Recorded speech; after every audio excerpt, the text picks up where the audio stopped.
All right. Good morning, good afternoon, good evening, and welcome to our pre-arrival webinar. And just want to remind you guys who is watching us for the first time who we are. So my name is Hani Kamal. I'm International Affairs Coordinator, and I'm broadcasting from rainy Fredericton, and alongside my colleague, Brittany. Hi everyone, my name is Brittany Lockeen. I am the International Affairs Coordinator for our NDCC, and I am coming to you from also rainy but different city, St. Andrews, New Brunswick. All right. Thanks, Brittany, for joining us for this webinar. I just want to give the idea for students who just join us or what this webinar is about. So this webinar is going to be about money and tech. Unfortunately, one of our tech colleague could not join, but I will send you the link so you can watch our webinar from the last year. Not many things has changed since then, so you can check and see what's tech webinar is all about. And today, me and Brittany gonna talk about money matters because it's very important when you travel to Canada to understand where the money how much money you're gonna have, how much money you need to spend, and that's Brittany, our expert, will share some idea and advices. So I hope you find this helpful, and after this we will jump to our live Q&A session. So just want to remind, just please type the question in regards to the money webinar, and all others we will address in different webinars. So yeah, Brittany, what you got for us today? Why money is Oh so wow. important? Yep, money Well, is so important. first I want to say that I am not an expert. Previous to working with NBCC, I did work for a bank, so I do have experience working in the bank, but I am by no means an expert. So I do want to make that disclaimer so that I'm giving you a little bit of information today to hopefully make you feel a little bit more informed in the decisions that you have to make in the coming weeks and months of preparing your finances when you come to Canada. But I also do encourage you to do your own research. I'm going to give you a couple tools today and a couple resources, but after that, I really, really do encourage you to take the research and kind of do your own from there. Because the more informed you are and the more knowledge you have, the more power you have, which is really, really important. So thank you for that, Hanny. I'm Yeah, really excited to be here, everyone. yeah, yeah. So I did Thank you. prepare a, thanks, Hanny. So I prepared a PowerPoint, so I'm going to share with everybody my screen here. Hanny, can you just let me know if you can see that? Yep, I see the your presentation. Perfect. So as Hanny mentioned, we are going to be talking about banking and money matters. So over the course of the PowerPoint presentation, we're going to talk about your banking needs as well as money matter needs. So what does that mean? So for banking needs, we're going to cover why do I need a bank account, how to choose a bank, how to open a bank account in Canada, what documents you need to open up a bank account, which is very, very important. So we'll talk about that, as well as some other important money matter topics to consider. And then before we finish off, we're going to talk about money matters in general. So when you come to Canada, expectations of cost of living, maybe some budgeting techniques, how to structure your income and your budget. So we'll talk about those a little bit before we wrap up for today. So getting into our banking needs. So the most common question that I hear all the time is, why do I need a bank account? So a bank account is the safe and secure way to protect your money. So if you already have a bank account in your home country now, you know the benefits of it. But as a student, it's actually a little bit more flexible for you to have one here because you don't have any monthly payments. So for myself, I'm not a student, so I have to pay to use my bank and have them store my money on a monthly basis. For you as students, you have a great opportunity because you can store your money safely, securely, have access to it whenever you need, but you don't have to pay a monthly fee, which is really great.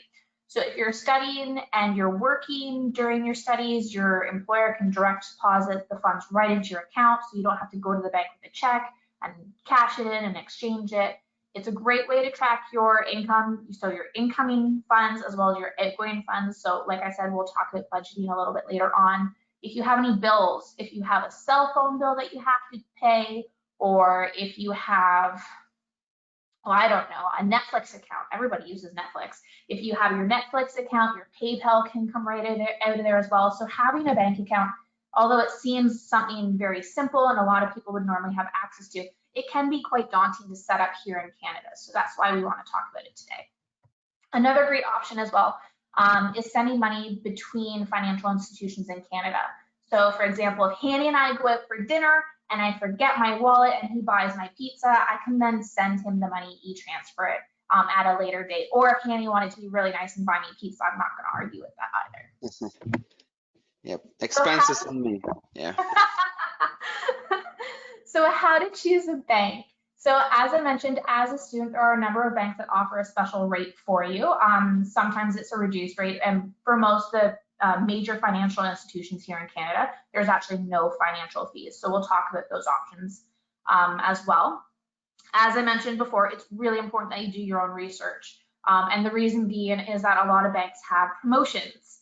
So you want to take a look at the different banks. You want to see what they're offering, what's included in your monthly fees, what's not included, if there's any additional or hidden surprises that you want to be aware of, because those additional costs actually add up and that doesn't fall in line with your budget. So you want to make sure that you take into consideration what the bank is offering you and what your needs are as a customer. Another really big thing that you want to take into consideration when choosing a bank is proximity to the bank. So as I mentioned, I'm in St. Andrews. St. Andrews has one bank and it's a Scotia bank. So I'm not going to set up a bank account with a TD or an RBC or a BMO because there's no bank here in my area for that. So if I needed to go into the bank and I needed to get one-on-one assistance from a teller or from a banker, I wouldn't be able to do that. I'd have to go to a different city. So based off the city and the campus that you're going to be in, you want to make sure that you pick a bank that's in close proximity either to where you're living or to the campus. So a couple of the major institutions here in Canada are Scotiabank, CIBC, BMO, RBC, and TD. So CIBC, BMO, RBC, and TD, those are all acronyms, but you want to go online, do your research, and type in Scotiabank student banking, CIBC student banking, and see what it pulls up. So here I've created a spreadsheet of the 5 options available at the different institutions for student bank accounts. So the first one here, Scotiabank, the name of the bank account is the Student Banking Advantage Plan. The number of transactions is unlimited, which is fantastic. So you can buy, spend, have as many incoming fees as you want without having to pay any additional monthly costs, which is great. There's no additional fees for e-transfer. So again, Hanny can send me as much money as he wants for pizza or vice versa, and it's not going to cost him anything else, as well as the monthly cost is $0. For CIBC, they also have a very similar plan where your number of transactions is unlimited. There's no additional cost for e-transfers or in-person transactions at the teller, which is really great because sometimes they do charge you if you go into the bank and you need help. And again, the monthly cost is $0. So as you can see from the spreadsheet, there are different factors for each plan. So BMO, for example, their number of transactions isn't unlimited. You have 25 transactions.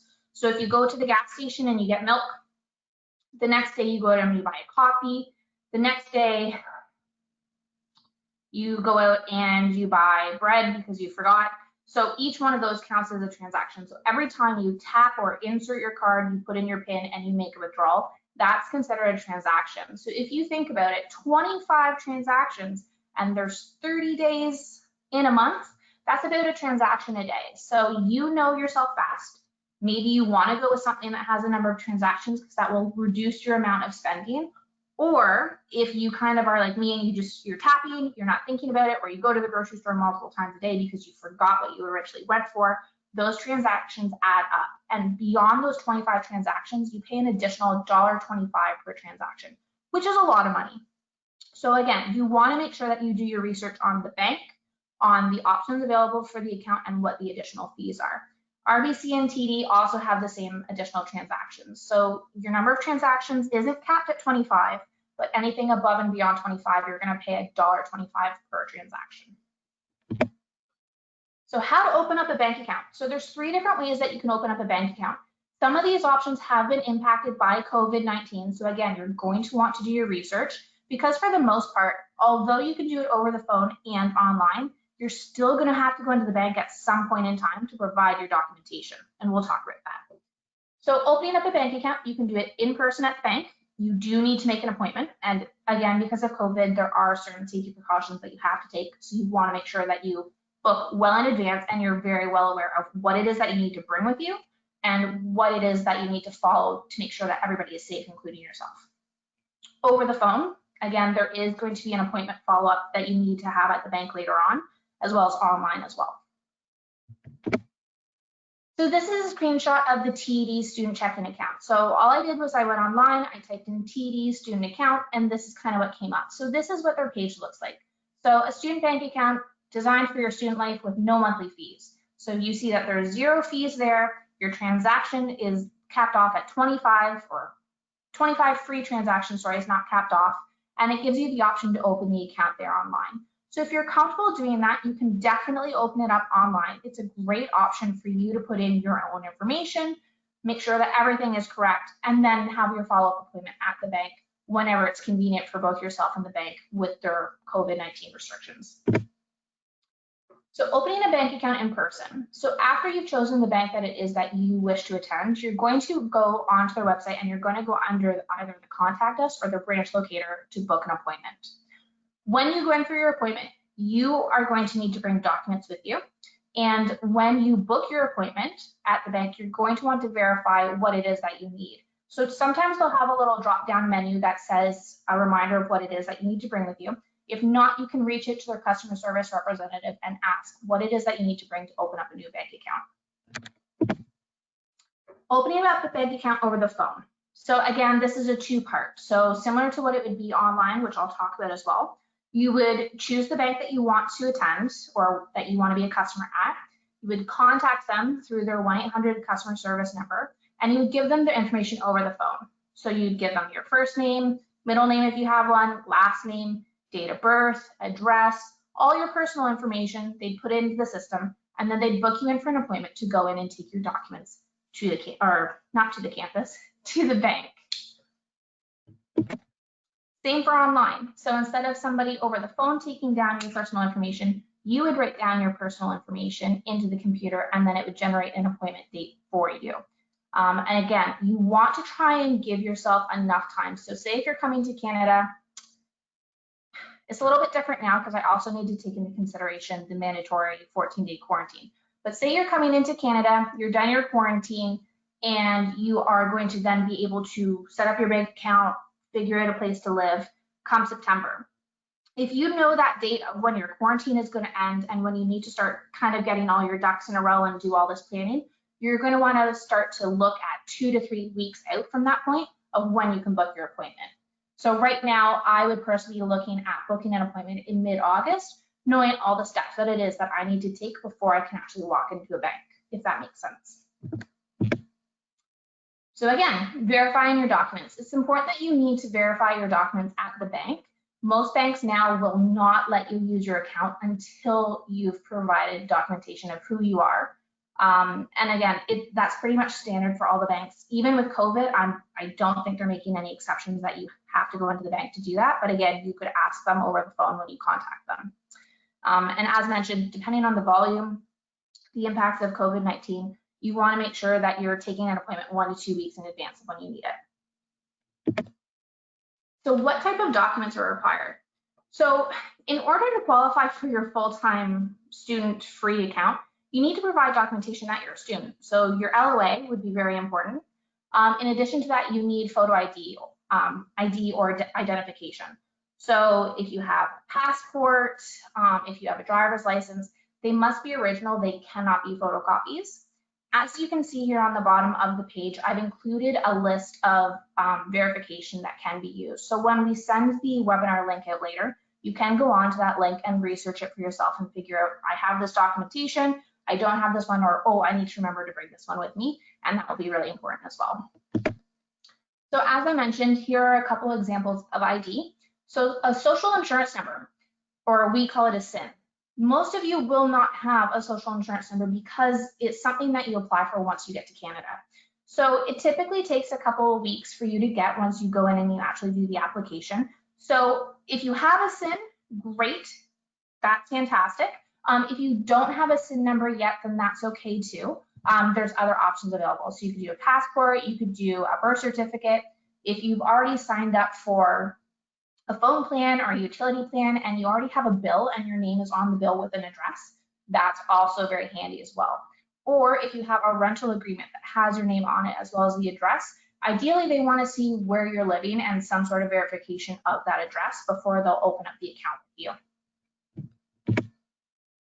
Students with GIC. So I threw this one in just to bring it up as a topic, but we're not going to go too much in depth. So students who have done the Study Direct stream who have set up a GIC account, sometimes there's a little bit of confusion because they think the GIC account is the checking account, and it's not. So your GIC account is where your funds are being held, and when you get your monthly allowance, they need to take those funds and they need to put it somewhere. So if you have a GIC account, you still need to set up a checking account. So please don't forget about that, or they won't be able to transfer your money on a monthly basis. So other money matters to consider. So as we mentioned, there is going to be a mandatory 14-day quarantine process. In that time frame, we're establishing a quarantine policy, so they'll have outlines in that. But likely you're going to need access to money during that time frame, whether you need to pay for a grocery service or whether you have ordered food to your hotel or whatever the situation may be. So you want to make sure that you have cash on hand. You can either have Canadian funds or US funds. Because you physically won't be able to go into the bank for those 14 days, I would highly recommend that you bring Canadian dollars. If after the fact you're done your quarantine and you have US on hand, you can go into the Canadian bank and you can exchange it without having a bank account with them. The max that you can exchange at a time is $500. So the $500 would be the Canadian version. So if you bring in US dollars and you exchange it and it exceeds the Canadian $500, they're not going to let you do that. So you can exchange up to $500 at a time. Again, you want to plan for unexpected travel expenses. We never want to expect the worst is going to happen when traveling, but I've had luggage loss before, and I've had to stay, overnight and get a toothbrush or buy a t-shirt or some comfy clothes. So you want to always plan for the unexpected, which also means including having a little bit more cash on hand. Another thing, taxes.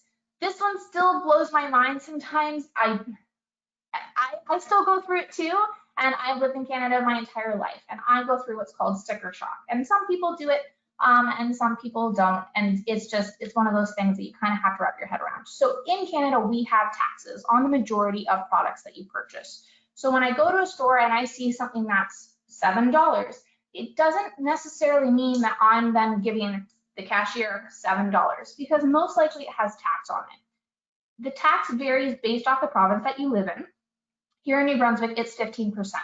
So for example, if I go and I buy a SIM card for $20, I have to pay tax on that. So it's actually $23 that's going to cost. So again, when you're creating a budget, like I said, we'll talk about that a little later, you want to make sure that you account for the tax on top of what things actually have as a sticker price.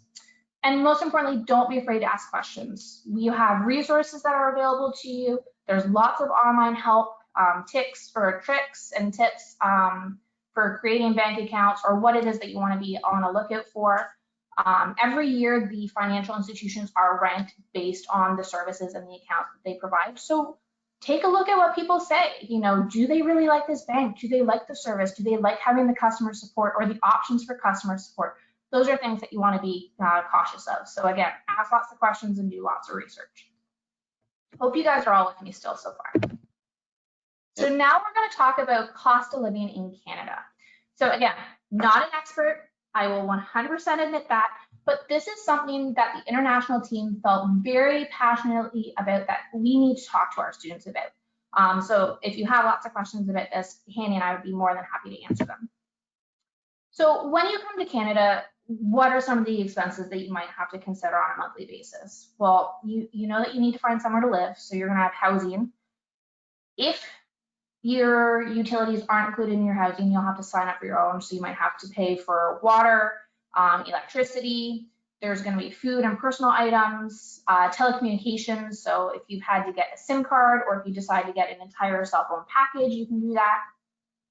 Some people's rental options don't include internet. As a student, you kind of need internet, so you'd have to set that up. Clothing, transportation, medical, entertainment are just kind of the categories that we've assembled for monthly expenses. It doesn't mean all of them are going to apply to you, but it also doesn't mean that those categories are only restricted to those categories. You might have other expenses as well based off your personal situation. So again, when we create a budget, that's something that you want to be mindful of. So housing. So based off where you're living, you have several different options that are available to you. So renting a room. So renting a room means that your bedroom is your private quarters. You don't share it with anybody else, but you share all the other common areas. So bathroom, kitchen, living room. So any of those common areas that are shared, that would be what is considered renting a room. The average cost of that is about $400 a month. If you were to have a private one-bedroom apartment and you don't share it with anybody else, you have your own kitchen, your own bathroom, your own bedroom, anywhere from $700 and up, depending on what city you're in. Again, some of these rental options include your utilities, so it's just water and electricity. If it doesn't, as you can see, depending on the month, it will fluctuate. So in the winter months, when it's a little colder, you might need more heat, so your electricity bill might be a little higher. Might be a little higher if you also take really long showers. So that's something that you want to be cautious of. You don't want to have lots of baths or long showers because then your water bill increases. So when you're looking for housing options, you want to see if the utilities are included. If they aren't included, don't be afraid to ask to see if you could have records of what the previous tenant paid in utilities. Most landlords will have that information on hand. So they'll know, okay, the previous tenants paid this much in electricity, they paid this much in water on a monthly basis, and that will help you kind of budget. Again, if they don't have that information, it's not the worst thing in the world, but you do want to kind of do your research and also be mindful of not leaving the lights on, not having the heat blaring in the wintertime, but you also do need to stay warm too. Food and personal care items. So this is something that I didn't come up with this number, and I'm still trying to wrap my head around it. But according to a Canadian census, the average person spends $200 a month on food. So if you have 4 weeks in a month, that's $50 a week in food. I can tell you right now that I spend a lot more than $50 a week in food. So I'm not sure where they came up with this amount.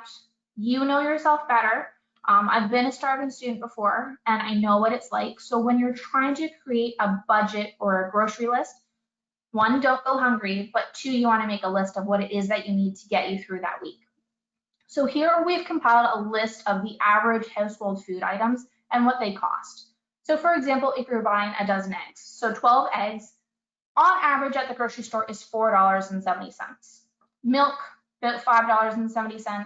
Loaf of bread, depending on what kind you get, $2.50, and so on. So we've created the list here to kind of show you a breakdown of what that $50 could get you. And again, it's really, really not a lot. So you do want to do your research. You want to check flyers to see what's available. You always want to make a list before you go to the grocery store. And most grocery stores inside will have a little coupon booth. So either it's on the wall or they have kind of like a flip through that you can look for. A lot of them will have coupons off on the things in the store. Don't just buy it because you have a coupon for it. Only buy it if you need it. But if there's a coupon there and it saves you a couple dollars, then that's great. Telecommunications. So again, this won't apply for everybody, but if it does, this is very helpful information. So in Canada, we have some of the most expensive telecommunication packages. That would be a package that includes your cable, your internet, and your phone. Not everybody needs all 3 of those services bundled into one. You might only need the internet, or you might only need your phone, depending on what kind of data package you can get in streaming services and everything like that. But to bundle all 3 of those services together, you're looking at about $150. So if that's a service that you need that's essential to you and it's not included in your rent, you're paying the $150 out of pocket.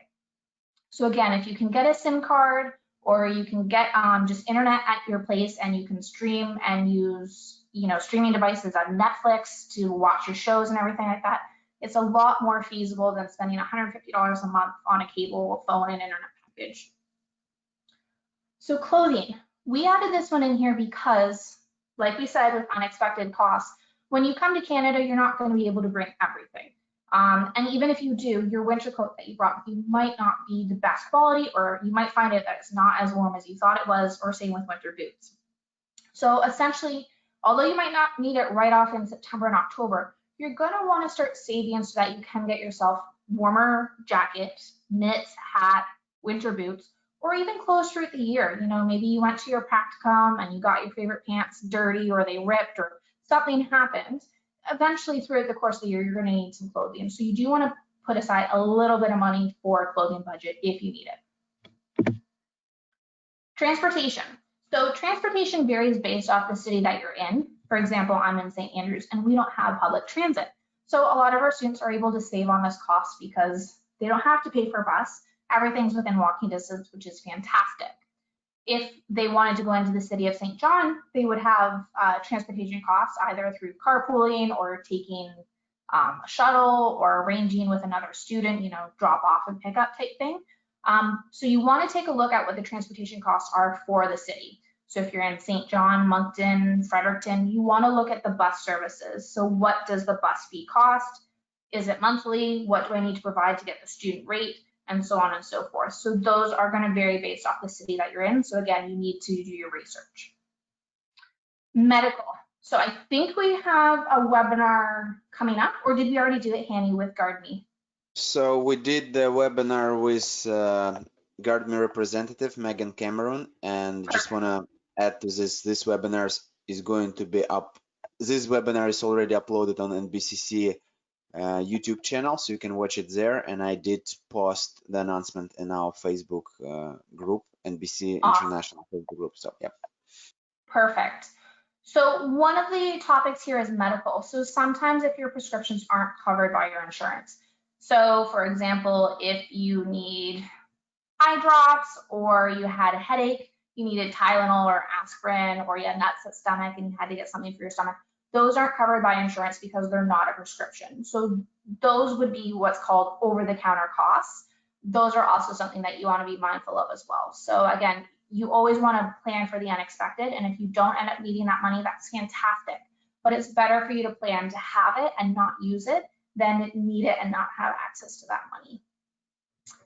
Entertainment and miscellaneous. So if you want to treat yourself out to eating at the restaurant, recreational activities that might have a fee, you know, if there's, well, not right now, but I was going to say if there's a concert or a fair or something like that that you needed to or you wanted to go to, then there might be an admission cost that you have to pay. So again, you always want to be cautious of how much money is going out and how much money you have coming into your bank account. Other costs such as laundry. If your rental place doesn't have laundry, you'd have to go to a laundromat, and it can get expensive. I know here in town, I think it's $3 to wash and $3 to dry. So for one load of laundry, that's $6. So depending on how many loads of laundry you have to do and how often you have to do it, that cost does add up as well. So again, all these little things, they might not seem like a lot, but $12 a week on laundry, it adds up pretty quick over the course of 10 months. So again, just be mindful and make sure that you do your research. So we talked about all those different things, and I kind of gave you a little bit of a rationale as to why we were expensing them the way that we did. So here's a sample screenshot of those expenses. So on a monthly basis, your housing could be anywhere from $400 up to and beyond $700, depending on the rental option that you have. So again, if you have a one bedroom that's private, entirely yours, or if you share a common house and you just have your bedroom, will depend on your cost. Your utilities, if they're not included in your rent, your food and personal care, your TV and internet options, some money aside for a clothing budget, transportation, gas, bus passes, public transit, different things like that. Medical, entertainment expenses, all that adds up to a range of $1,050 all the way up to $1,350 and or beyond. So as stated on your LOA, the IRCC suggests that you have a minimum of $10,000 of living expenses per academic year. So if you're here for a one-year program, that's 10 months. It's September to June. So if you take the high number of that, the 1,350, and you times it by 10 months, that's a total of $13,500, which is slightly over what IRCC is recommending. So again, you always want to plan for the unexpected. If you say, no, you know what, I'm not going to spend that much, there's no way I'm going to spend that, that's okay. And I think that's absolutely fantastic. But you need to be really, really diligent in your budgeting and very strict with yourself. So again, you just want to make sure that you're being very cautious of how much you're spending versus how much you have, because it would be a real shame if you started to run out of funds come the middle to the end of the year. If you're here for a 2-year program, that $10,000 is stretched even further, because then you have to account for the summer months of July and August.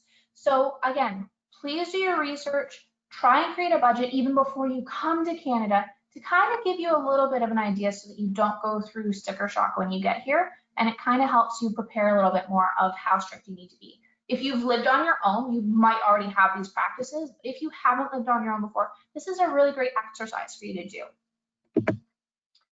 So stretching your money. We've talked about budgeting, and again, not an expert, but there are different ways that you can utilize budgeting to your advantage. So like I said, with your bank account, one of the great things about having your bank account and having access to seeing your bank account online is you can see what you're spending and what's coming into your account. So if you're working, you have your part-time job here, your employer direct deposits your funds into your account, but you're spending more than what you're making, you might want to kind of tailor your expenses. So you want to track your income and your resources. You want to also track your outgoing expenses, and you want to set realistic expectations. So if you want to treat yourself 1 day a week to a coffee, you need to put that into your budget. But you can't say, no, I'm not going to go out at all. I'm not going to spend anything outside of the entertainment or miscellaneous category. I'm going to be really, really cheap with my laundry, and I'm going to shove 3 loads of laundry all into one laundry thing, because that's not going to happen. So you need to be very realistic with what your spending goals are, and that comes from doing research. Plan for the unexpected expenses. I know I've said that. I probably sound like a broken record by now, but please do this, because it would be a real shame if something were to happen and you didn't have the funds there. So again, it's best to be safe than sorry. And you want to monitor your monthly progress. So if you have a phone, I know everybody has a phone, there are so many options available, so many apps that you can download. Mint is one of them. It's one of the ones that I use. And it helps to track, what your bank account balance is at, what you have coming up as bills. You can pre-plan what your bills are going to be, and what those costs are when they come out of your account. And you can kind of track it that way. So it lets you know if you're on track, if you're falling behind a little bit, or if you're in a really comfortable place. Budgeting worksheets. If you're not as much for an app person, but you're a visual person, you can always write it down on a spreadsheet. These are a couple that our students have found helpful in the past before. So again, when Hanny posts these live links, you'll be able to go in and take a look at these budgeting worksheets.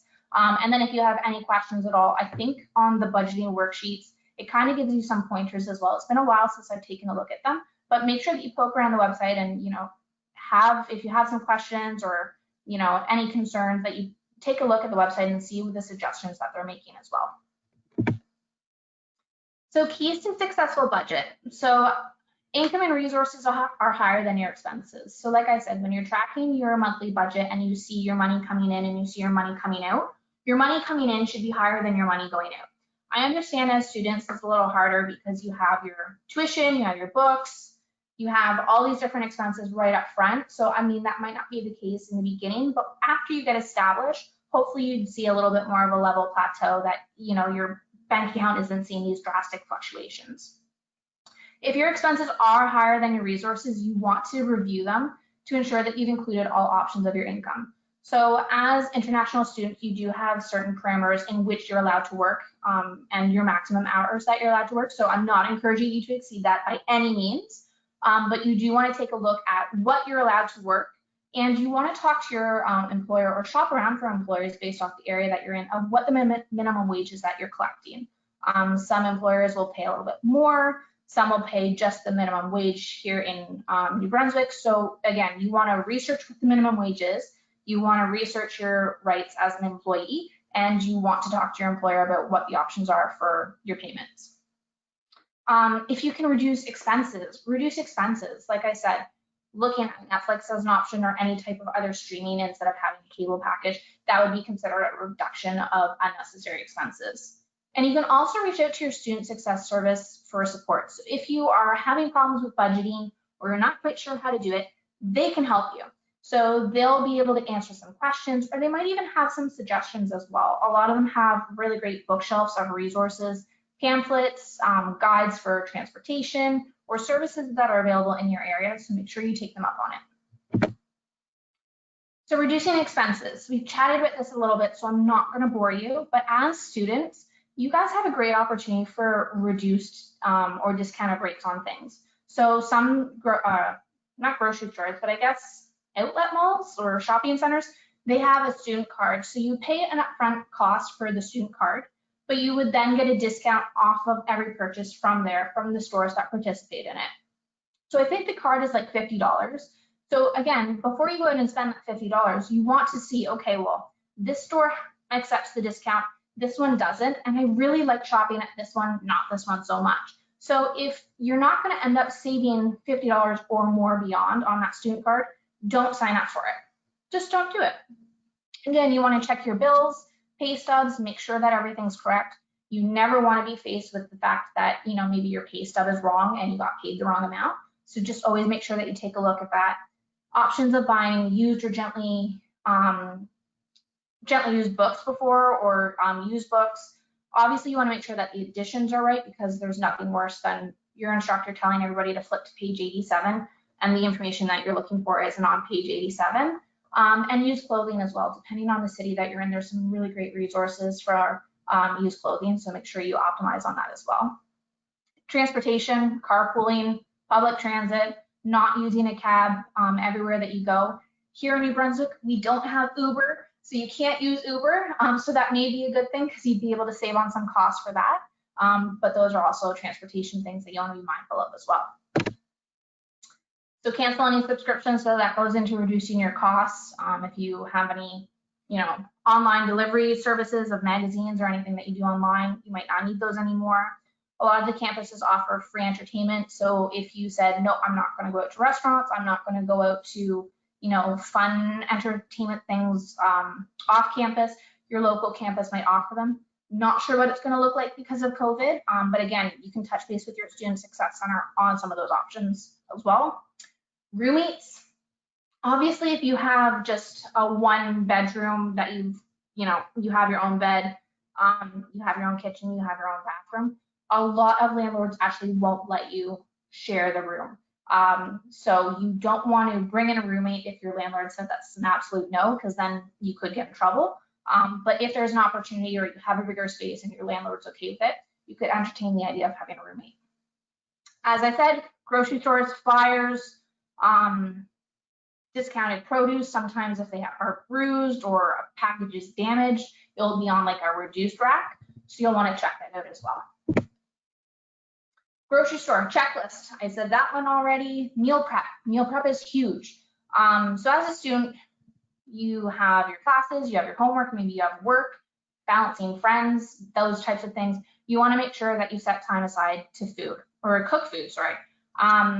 So on the weekends, maybe a Saturday or a Sunday, you go to the grocery store and you say, okay, I'm going to make all my dinners for the week. And you spend the entire day cooking. That's a great way, because then you're not impulse buying throughout the week, either at the campus or the local grocery stores for something that's really quick, because you already have food made. Oh, here's one. If your budget is stretched, you can temporarily use our food pantries at the campus. So every campus is set up with a food pantry.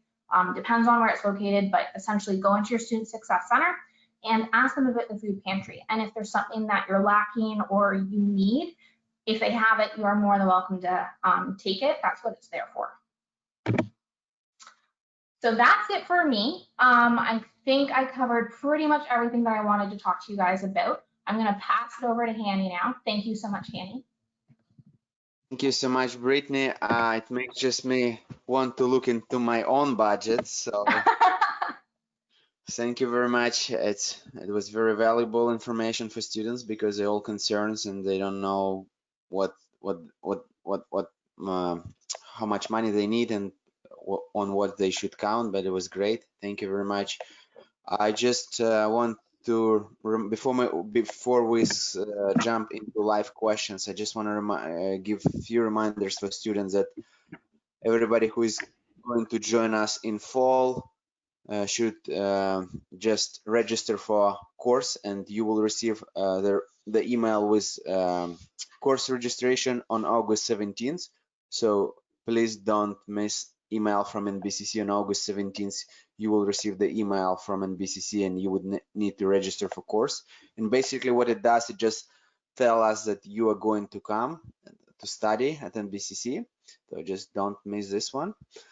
And also, we launched Tuesday webinars series. So this webinars more aimed to general public and students who wants to come for fall 2021. And we also, review and discuss frequently asked questions from you guys. So if you can go and check our NBCC International Facebook page, I would add link right now in so you can see and check it.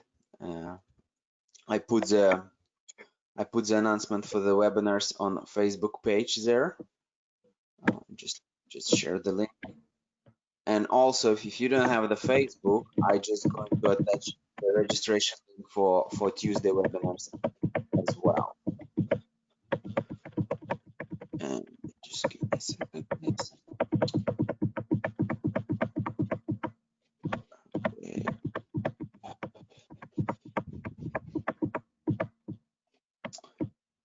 Okay, just let me know.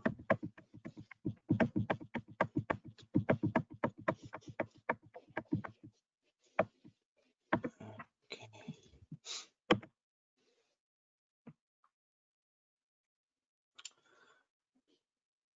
Sorry guys, it takes a little bit longer than I expect. Okay, so I attached the link for GoToWebinar for Tuesday webinar. So if you would be interested to join it, it's for more for general public, but once again, we discuss very interesting and important topics. So you're more than welcome to join for that. And also as I mentioned before, the webinars going to be uploaded on our NBCC YouTube channel, so you can watch them later. And this webinar is going to be available on our NBCC website under pre-arrival webinars. And I also just want to refer you to our past webinars that you can find on our NBC YouTube channel. So we did 8 webinars on different topics. I'm just gonna send the link as well here. And of course, I will include this link as a email follow-up. And yeah, just want to thank Brittany again for all your great job. And just keeping in mind that at NBCC we do not recommend or encourage you to sign up with any banks. And this information is relative as for July 23rd, so there might be changes. So it's up to you just to check and see what is available for you and what's suitable for you. Okay, and that's all I have for this YouTube. The webinars would be uploaded on NBC YouTube channel. Just sign up for NBCC International Facebook page. I do announce a lot of news in regards to the study in Canada for international students. And give us a like if you like our Facebook page. Please follow us and keeping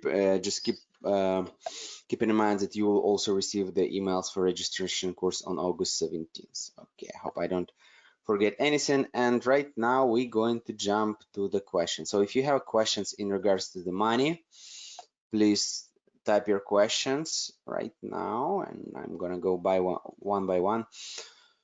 So one of the questions is about housing. We are going to do housing webinar next week, but I just going to address this one. So do all the hiring contracts starts on the 1st of each month? What happens if I arrive late?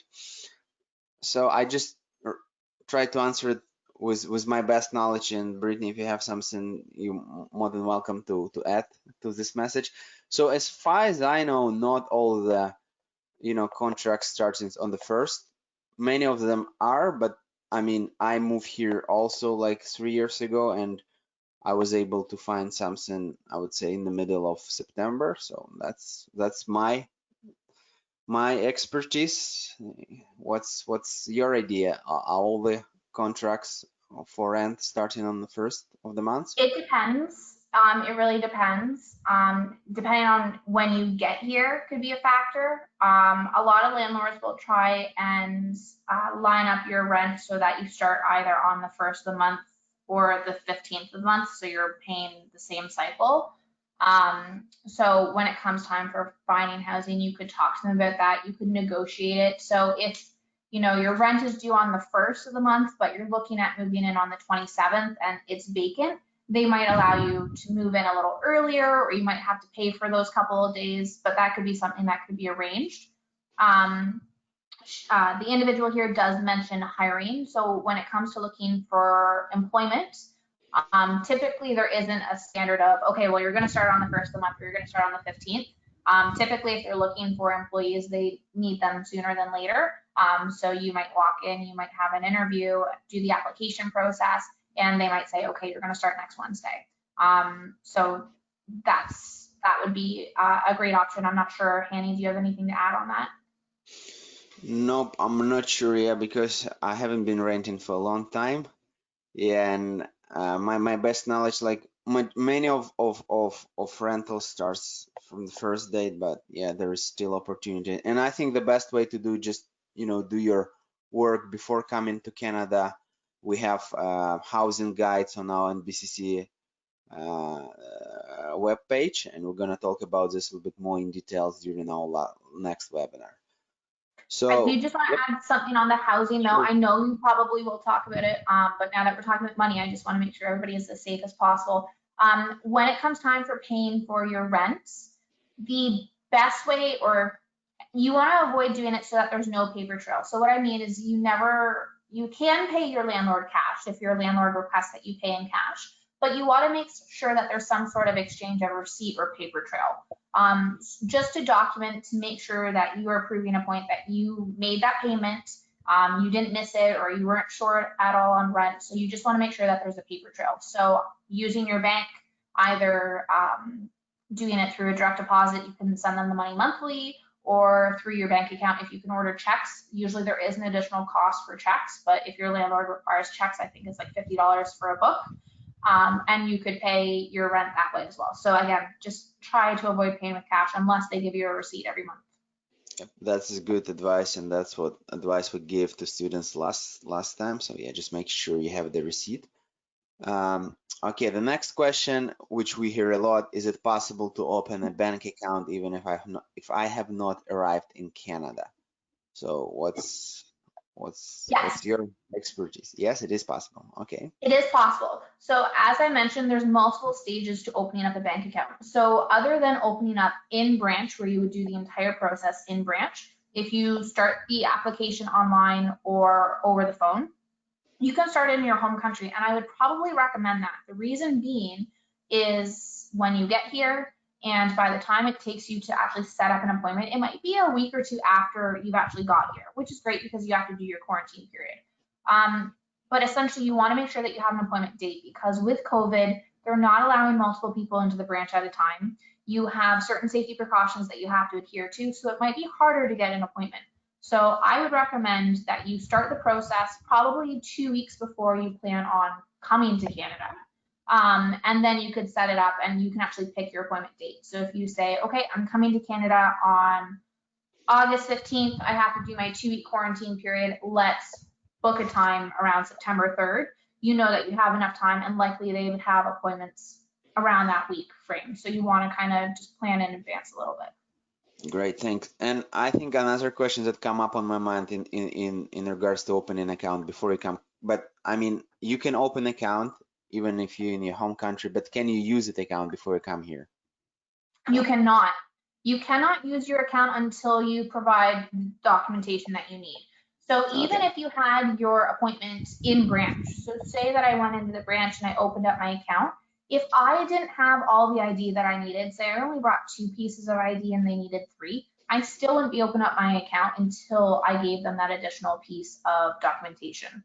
So again, you can start to open up your account, but you won't have access to it. You do need to sign some paperwork. It's a legal document. It protects you, it protects the bank.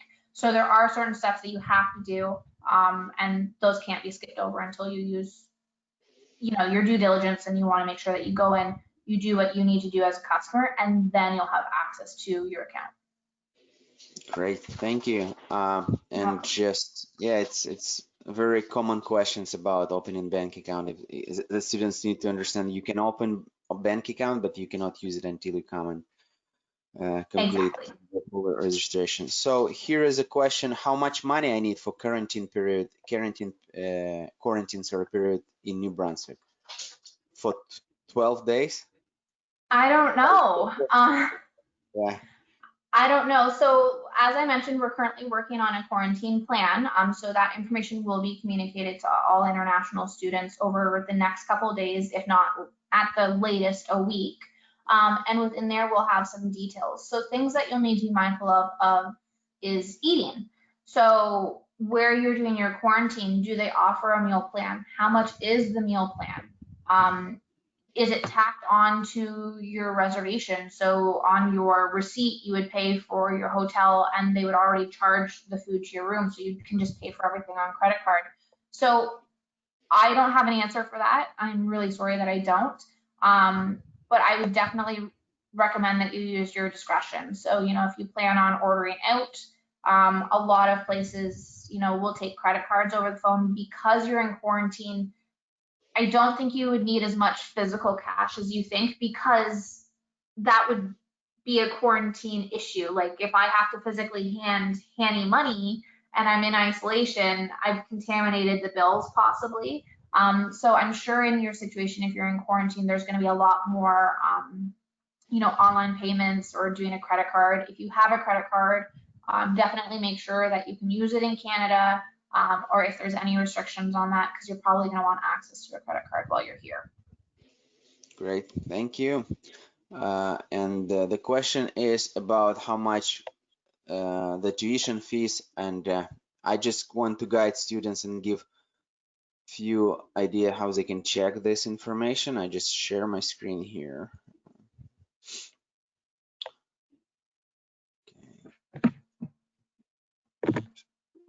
Can you see my screen, Brittany? I can, yes. That's great. So first of all, you can go to nbc.ca website. You can click admission and finance, and it brings you to tuition and fees. So here you can find the tuition fee for 1 year, and just make sure the domestic it's applied to everyone who is citizen in Canada or permanent resident. So if you're international students on study permit, you would be entitled to pay this amount of money. And also you have to take into account that there is a mandatory fees that adapts to your cost of tuition, which could be health insurance, dental insurance, and other applicable fee. And another great way to check, you can find in your letter of acceptance in the last page, there is also outlined the amount that you would need to pay for your tuition fee. Another thing, how you can check the program specific tuition fee. Let's say you go to our regular programs and then you click, let's say, administrative professional program, and you come in September and just click international. So here it gives you a little bit more background in regards to the program. So that's how much you would need to pay. That's what you would be entitled. I just encourage students to do their research and check about the tuition and spendings. So I hope this answer your question. If I may add, Hanny, sorry. Sure, So the sure, of difference course. between the one that is specific for the programs and the one that is just on our general tuition and fees page is the one that's specific to your program includes additional costs directly related to your program. So book costs, if you have equipment or tools that you need to purchase, any clothing or uniforms that are required, that would also be listed there. So although the tuition and fees are the same for every international student, regardless of Yep. what program you're in, your other costs of your books, your uniform, your tools or equipment will vary. So you do want to make sure that you take a look at that, as well as the breakdown of if it's required in the fall, the winter, or the spring as well. So please do make sure that you take a look at your actual program guide that gives you the cost estimate breakdown. Okay, thank you. Yep, that's 100% correct. The tuition fee is like general, but if you go and look the program specific, you will find the additional fees. So another question is, I'm just wondering why in the website there is no tuition fee payment schedule for spring. Well, we have only one tuition fee that applies to fall, winter, and spring, so there is no difference. I mean, as outlined in our tuition policy, the tuition fees could be changed at any time. So, but as for now, that would be your tuition fee for spring as well. So I hope this answered the question. Okay, we're just gonna go back. So the question about the registration for classes, as you said, the registration for classes is August 18, and it confirms that will come. What if I don't get the study permit by then? So as you may know that you have the option to defer your program for the next intake, because at now at NBCC you can join NBCC only if you have a valid study permit. If you're unable to obtain your study permit by September, you would need to submit the deferral request. I hope this answered the question. Thank you so much. Thank you for watching. So here's a question: how many dollars can student carry in while coming into Canada? I did come to Canada, Yeah. and 3 years ago, I would encourage students to check it on RCC website. Mhm. But at that time, as far as I remember, in cash you cannot bring more than 10,000 Canadian without declaration. So if you bring more than 10,000 in cash, you will need to declare this money, and it's totally fine. There is no like taxes. Just you need just fill it out the declaration with CBSA, which is Canadian Border Service Agency. In terms of bank accounts, I don't believe there is any like limitation on how much you can have on your bank account when you come to Canada. So yep, that's Not that I'm aware of. The only thing that I would be mindful of is, like Hanny said, you want to check the website online when you're traveling to Canada, what your limitations are. Just because it says that you can bring $10,000 cash, I personally would not be comfortable traveling with $10,000 cash. So just because it says that that's the maximum doesn't mean that that's what you have to bring. Once you open up an account in Canada, there are other options to transfer those funds into your account as well. So just be mindful of that. yeah. Thanks, and keeping in mind 10,000 Canadian. So if you bring in 10,000 US dollars, it would be more. So you would need definitely declare this money.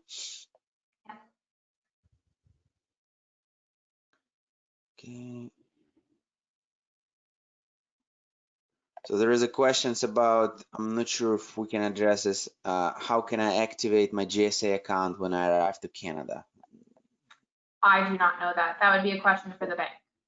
Yep. So in the question about the housing, what do a landlord ask for renting an apartment? If you can give the brief idea, we're gonna talk about this during our next webinar, because we need just review what is the latest updates. But usually, yes, we cannot cover it during this like 5 minutes answer, so we're going to do it during our last webinar. But you can also reach to our pre-trial webinar for the last year, and we did cover this that time. So the question is about how much tuition fee I have to pay. What is the last date for paying? So I will share my screen again just to show students. Just want to show students where they can find. So tuition, if you go under tuition fees, there is a payment due dates. So if you can click the payment due dates, and that's what it says. So for programs of series of 30 and 40 weeks starting normally in fall and winter, program tuition, international supplementary fee, and technology and learning resources fee shall be charged and due in equal installment in each of the fall and winter of an academic year. So what it means, you have to pay whether by semester or you can pay for the whole year, and payment due date is the end of business of on Friday of the first week of classes. So basically it would be a first week on Friday. That's when you need to pay at least for the first semester. And just keeping in mind, NBCC does not require you to pay upfront before you come to Canada. if you'd like to, you can. It's up to you. And I know there is some immigration streams require you to pay in front, but that's not NBCC requirement. So I have find this answer useful.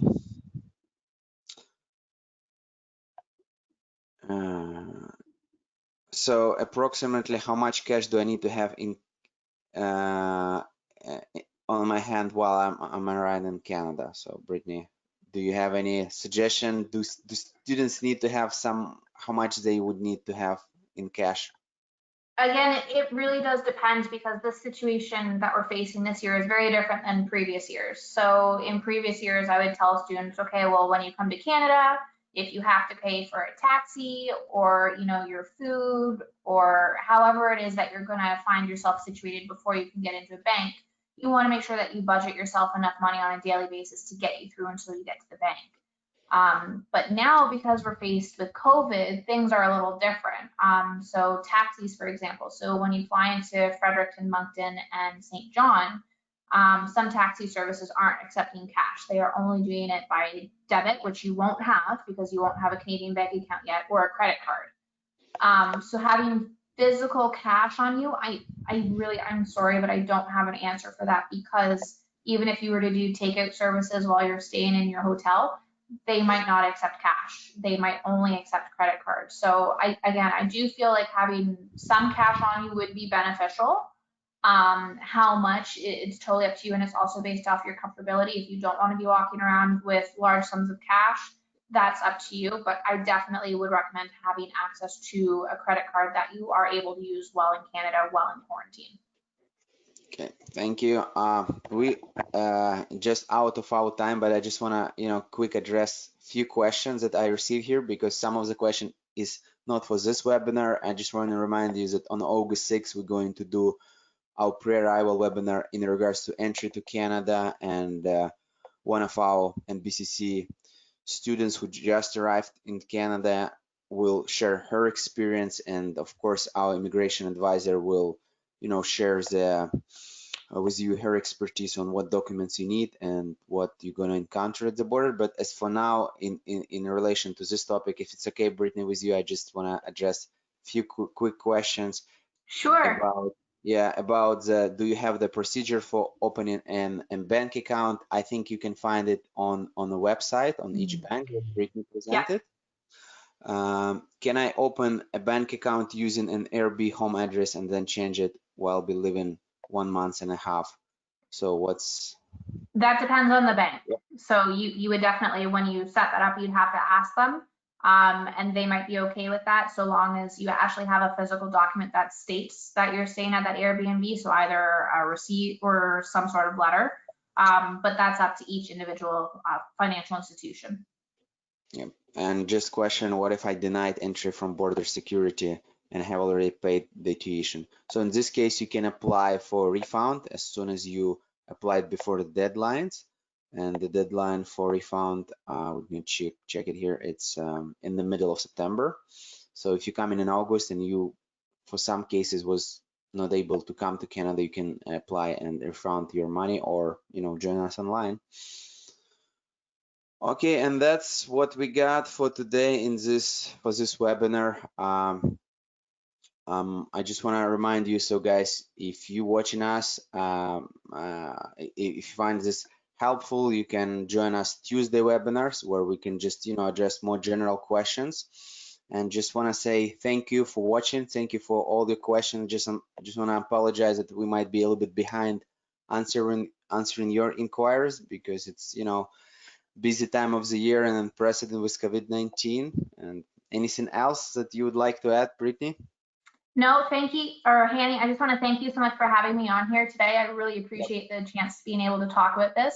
And as mentioned before, if you do have any questions related to this, there are a wealth of information available online. So although we did talk about it today, as Hanny said, our inbox is quite full due to COVID-related questions. So if you can, try and find the answers for yourself online. A lot of banks do offer a chat option as well, which you could also use. But please do your research, and I wish you all the best in your travels, and I can't wait to see you all when you get here. Yep. Thank you, guys. And if you have more questions, just message me on NBC Facebook page. I do like live chat with students every day. So I hope I can address them or just point you to the right direction. Thank you for being with us and have a great day. Bye bye. Bye. Bye, Brittany. Bye, Hanny.